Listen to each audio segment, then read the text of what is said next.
A zona das Corvaceiras con Javier, unha das que máis pánico che dá Javier, porque fixadevos como son estes pasos de peóns, e que aquí que hai 4 carrís a atravesar, Javier. Sí, son 4, e ademais rápidos, aunque teñen a señal de 30, pasan por aquí, pero bueno, fogueados a maior parte deles. Pois, a pesar da complicación deste paso de peóns, os semáforos seguen sendo os mesmos.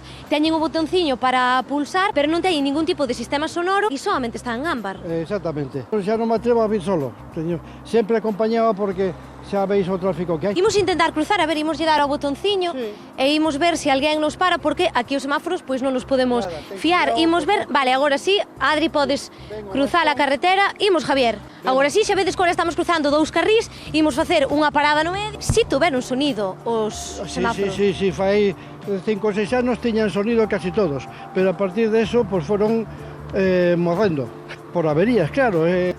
Agora me parece que só hai un en Pontevedra.